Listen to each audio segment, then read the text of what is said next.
Hey, Vlad here, devinside.com. Welcome to another video.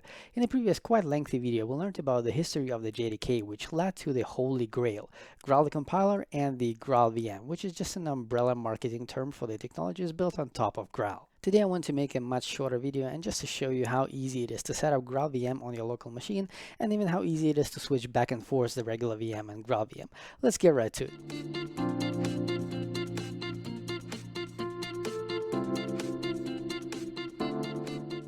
I'm running Windows 10 with an Ubuntu virtual machine running on a separate virtual desktop, and I can use my shortcuts to jump between them, right? So now I'm in Windows, and now I'm in my Ubuntu virtual machine. I feel like everything is virtual these days. We're going to spend most of the time in Ubuntu. However, by the end of the video, I'm also going to show you how to set it up in Windows. And to recap, there are basically two ways to set it up.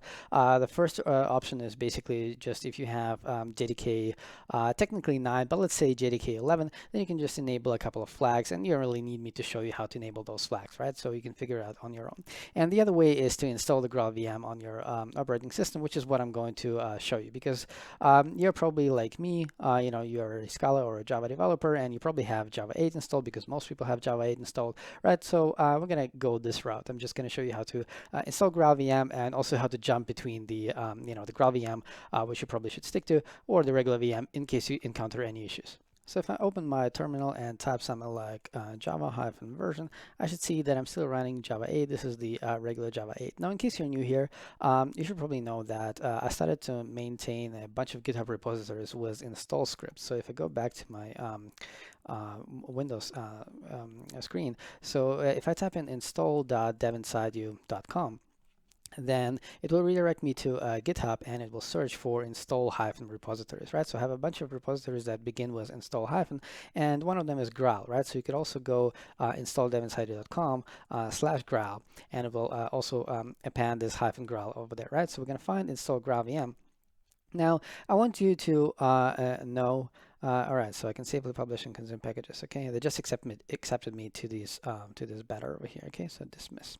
Okay, right. So so this is just a script, and most of my scripts work in such a way that there are only two lines that you copy, and the first line just downloads the script, and the second line just makes it executable, and then it runs it. And I'm trying to stay up to date with the versions, right? So if there's a newer version of Graal posted, I will update this repository.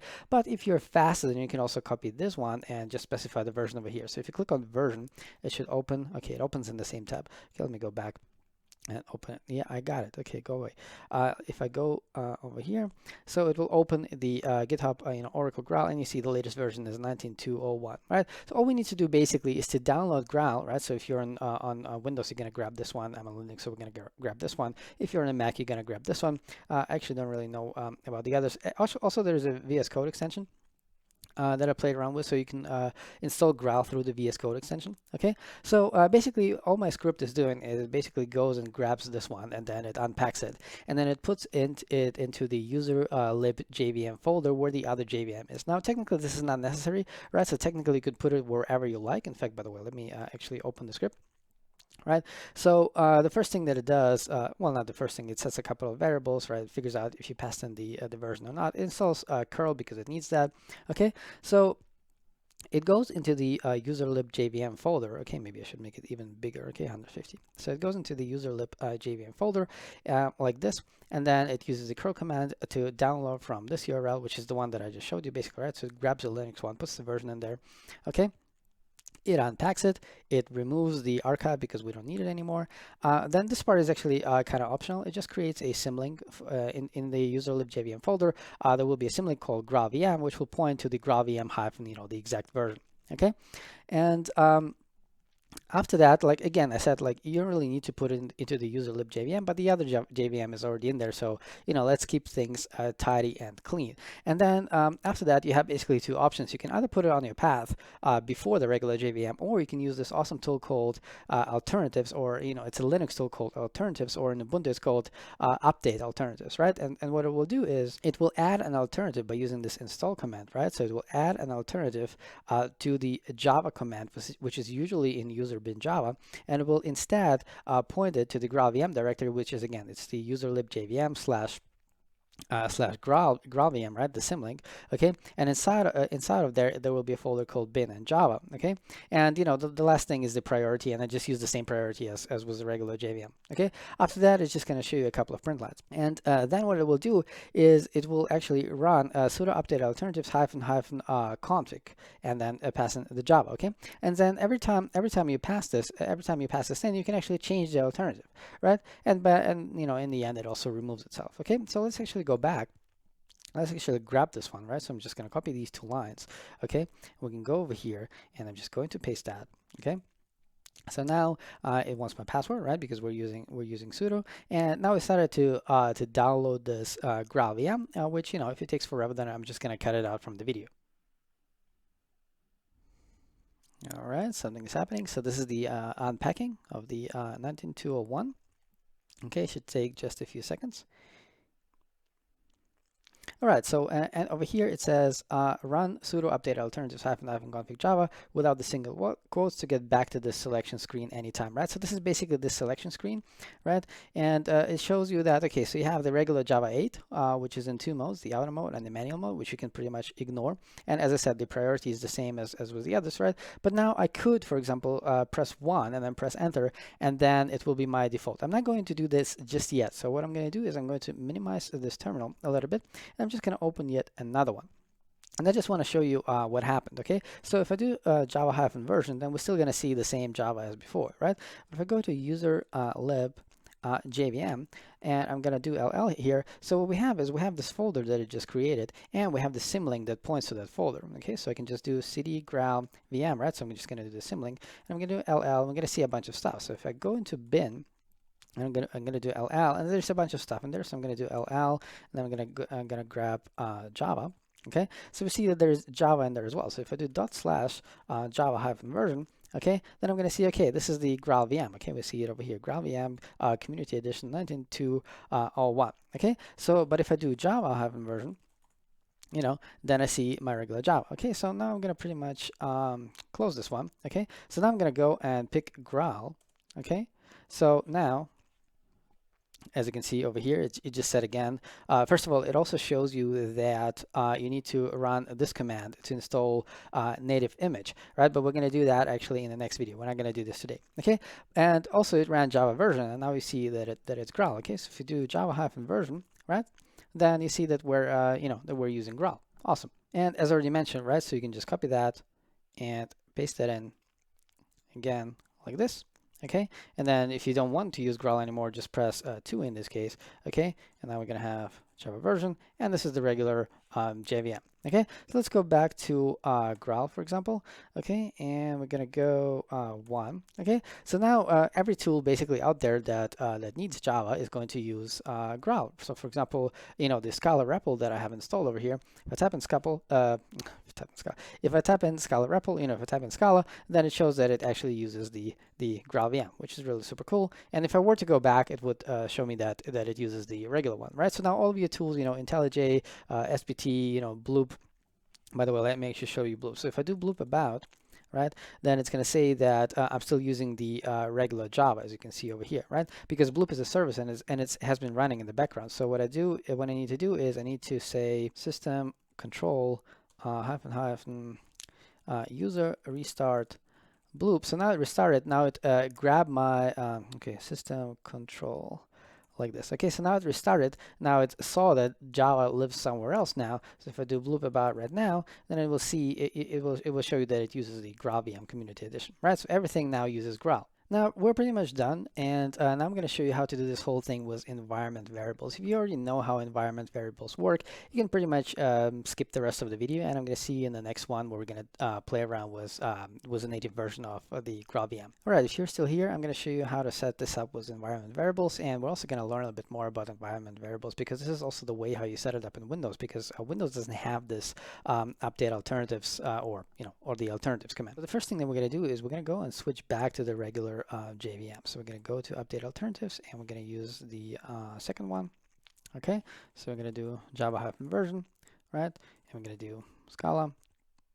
right? So everything is back to the regular Java. Okay, so I'm going to exit now. I'm going to press Control L so that we have an empty screen. All right, so what are environment variables? Environment variables are basically like regular variables in programming that are on the operating system level, and every application and everyone, basically who uses uses this computer can access those environment variables. And one environment variable in particular is the most famous one, and it is called path. So what you can do is you can type in echo and then dollar. This is how you dereference variables, right? You can do dollar path like this. Also, you can do echo dollar with these curly braces, which is usually safe if if you use this in string interpolation and so on. Okay, so what is this? This is basically just a string with a bunch of directories, and they're separated by colons, right? So there's a directory /home /dot bloop.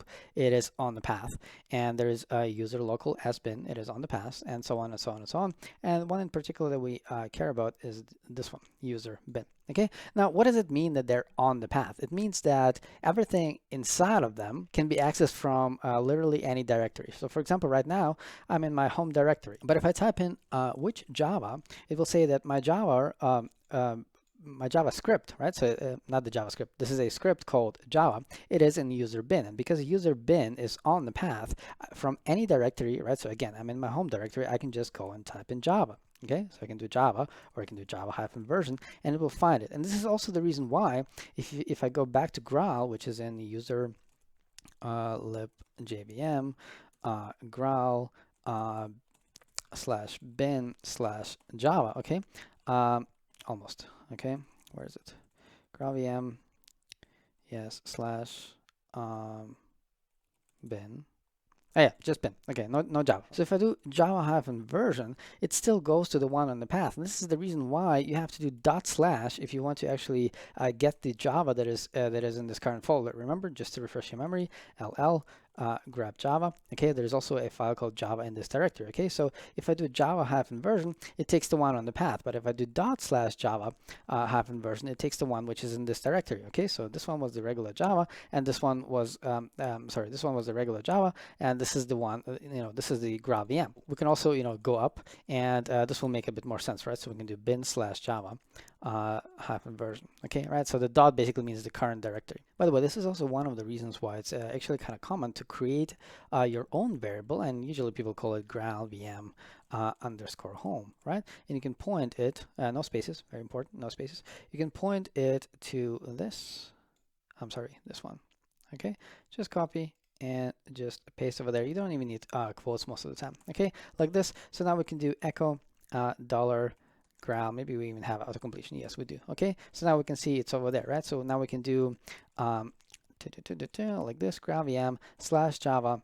Okay, and we do version like this. Okay, so now I just go and notice it does this from any folder, right? So now I'm in my home folder, and I can just go over here and do that, and it finds it, right? So it basically, we just stored the name of the directory into this new variable called GraalVM home. One important thing to note is that what we just did, it only works in the current terminal. So if I minimize that, and in fact, let me make it even smaller.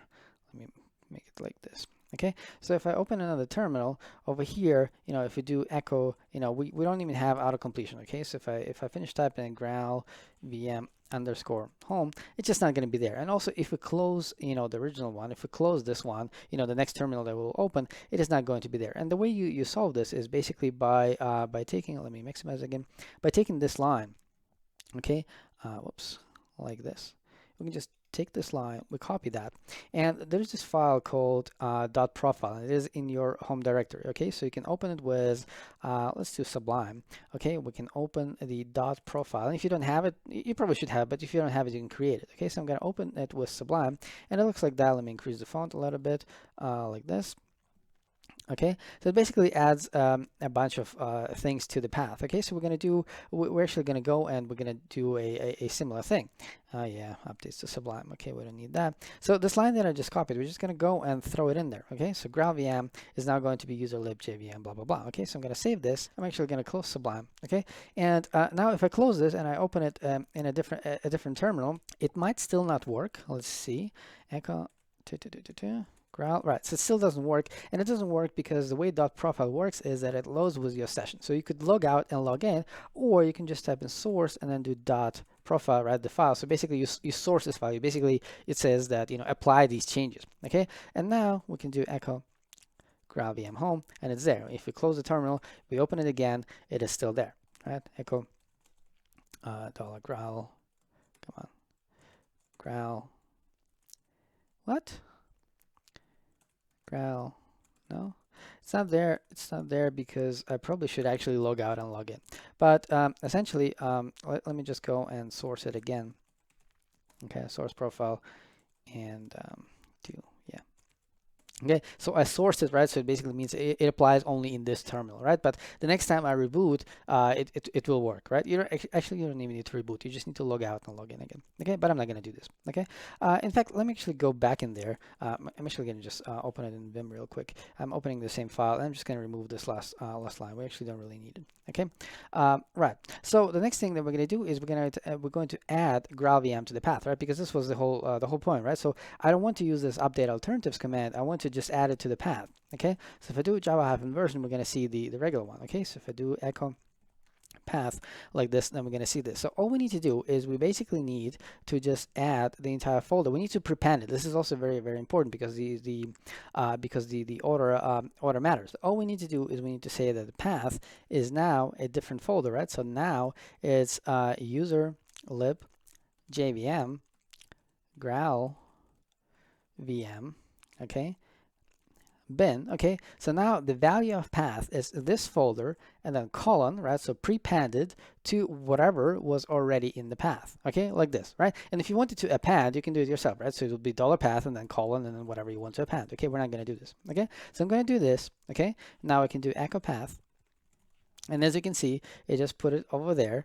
And the rest of the value is whatever was already in the path. And now if I do java-version, it should tell me that now it uses the GraalVM. Okay, but the same rules apply, right? So this is this is path. There's nothing special about path. This is just an environment variable. So if I close this terminal and open it again, in the other one, then it's going to be gone. So the same rules apply. You need to add it to your .profile or into your .bashrc or whatever. There are a couple of places where you can add it, but the common path is to add it to the .profile directory. Now removing things from the path is kind of it's a bit hard because it's just a string, right? So you would need to use some fancy techniques to modify it.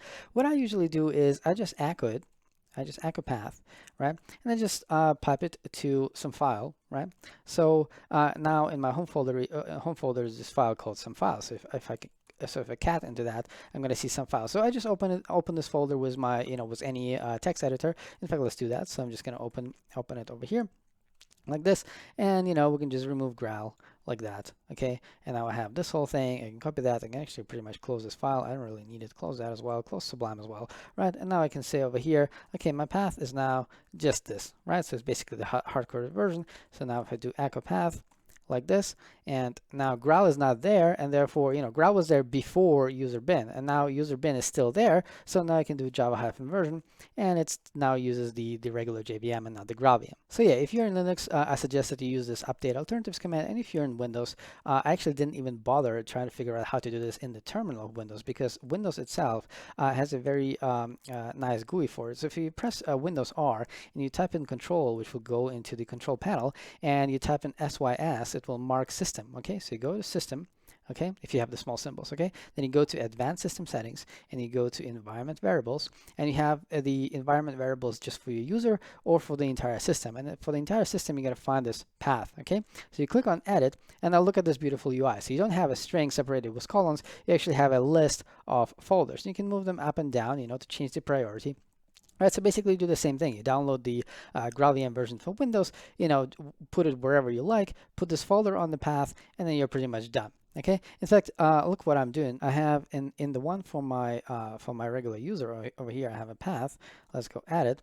I have actually my own folder, my own two folders over there. I have there in BitTorrent Sync. This is the application that I'm using to synchronize them across my computer. So it's like Dropbox or Google Drive or whatever. And there are two folders. There is a folder that I can use on.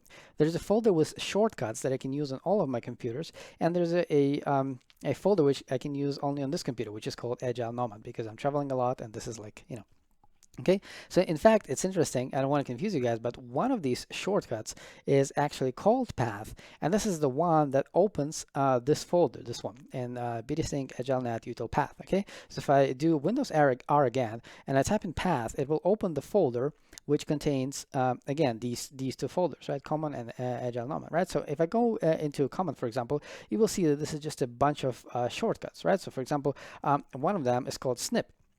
And snip opens the snipping tool. So I can do Windows R, I can do snip, I press enter, and it opens the snipping tool, and I can take shortcuts like this. Okay, now let me remove all of that.